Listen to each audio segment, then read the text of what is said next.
যারা নির্বাচনের বিপক্ষে কথা বলছে তারা বাংলাদেশের পক্ষের শক্তি না। প্রয়োজনীয় সংস্কারের মধ্য দিয়ে, রাষ্ট্রের সংবিধানের গণতান্ত্রিক সংস্কারের মধ্য দিয়ে, রাষ্ট্র কাঠামোর গণতান্ত্রিক সংস্কারের মধ্য দিয়ে আমাদের প্রত্যাশিত সমাজ বিনির্মাণ হবে। প্রত্যাশিত রাষ্ট্র ব্যবস্থা, সরকার ব্যবস্থা, সমাজ ব্যবস্থা কায়েম হবে। এইটাই হবে আজকের দিনের অঙ্গীকার, এইটাই হবে আমাদের আজকের দিনের শপথ।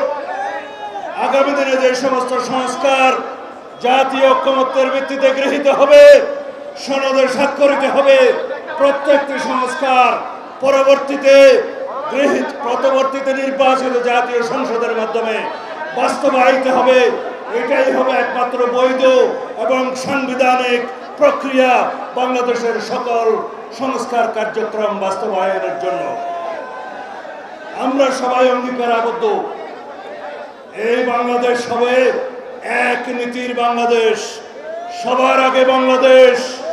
আমাদের কোনো প্রভু থাকবে না বিদেশে, আমাদের বন্ধু থাকবে। এই বাংলাদেশ তাবেদার মুক্ত থাকবে। এই বাংলাদেশ স্বাধীন, সার্বভৌম, গণতান্ত্রিক রাষ্ট্র হিসাবে আমরা সকলেই মিলে ঐক্যবদ্ধভাবে প্রতিষ্ঠিত করব। এই ঐক্য হবে ফ্যাসিবাদ বিরোধী জাতীয় ঐক্য। আমাদের শক্তি হবে ফ্যাসিবাদ বিরোধী জাতীয় ঐক্য, আমাদের শক্তি।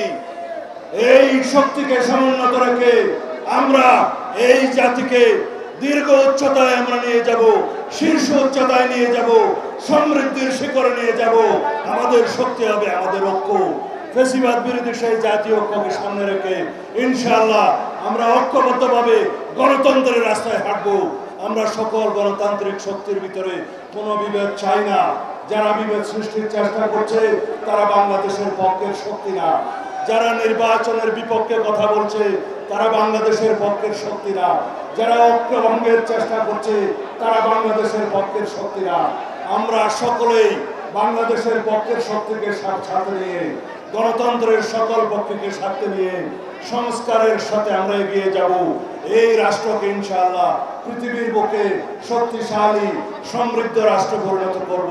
যেই স্বপ্ন ছিল স্বাধীনতার স্বপ্ন, যেই স্বপ্ন ছিল মুক্তিযোদ্ধাদের স্বপ্ন, যেই অঙ্গীকার ছিল শহীদ রাষ্ট্রপতি জিয়াউর রহমানের অঙ্গীকার।